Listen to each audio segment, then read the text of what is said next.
మావోయిస్టులు లొంగిపోయి జనజీవన స్రవంతిలో కలవాలని ముఖ్యమంత్రి రేవంత్ రెడ్డి పిలుపునిచ్చారు. మావోయిస్టులు తెలంగాణ పోలీసుల ముందు లొంగిపోవాలన్నారు.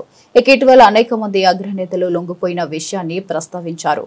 తెలంగాణ రాష్ట్రం గతంలో మావోయిస్టులు తీవ్రవాద కార్యకలాపాలతో బాధపడిందని చెప్పారు. ఇటీవల కాలంలో ఉగ్రవాదం, నక్సల్ ప్రభావం వేగంగా తగ్గుముఖం పట్టాయన్నారు. ఇక రాష్ట్ర పోలీసుల అజేయ స్ఫూర్తికి ఇది నిదర్శనమని తెలిపారు. నక్సల్స్ ముప్పును రూపుమాపడంలో తెలంగాణ పోలీసులు చేసిన కృషిని అభినందించారు. ఇక మావోయిస్టులు లొంగిపోయి సమస్యలపై ప్రజాస్వామ్యబద్ధంగా పోరాడాలని, దేశ అభివృద్ధిలో భాగస్వాములు కావాలని సీఎం రేవంత్ పిలుపునిచ్చారు. ఎంతో మంది పోలీసులు దేశం కోసం ప్రాణ త్యాగాలు చేశారని చెప్పారు.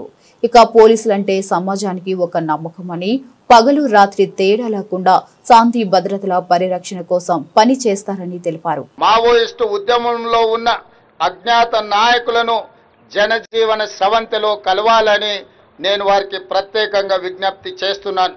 ఇటీవల కొందరు మావోయిస్టు కీలక నాయకులు లొంగిపోయిన విషయం మీ అందరికీ తెలిసిందే.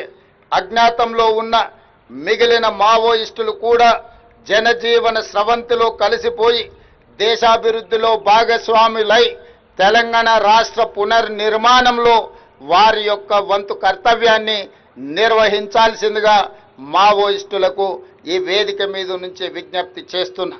రాష్ట్రంలో శాంతి భద్రతలు నెలకొన్నప్పుడే, పెట్టుబడులకు రక్షణ కల్పించినప్పుడే రాష్ట్రం యొక్క ఆర్థిక వ్యవస్థ బలపడుతుంది. నిరుద్యోగ యువకులకు ఉద్యోగ ఉపాధి అవకాశాలు కల్పించబడుతుంది.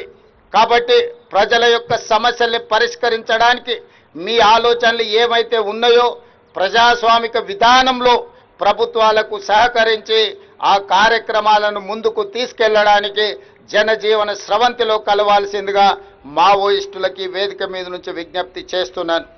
ప్రజా సంక్షేమం పట్ల నిబద్ధతతో పనిచేసి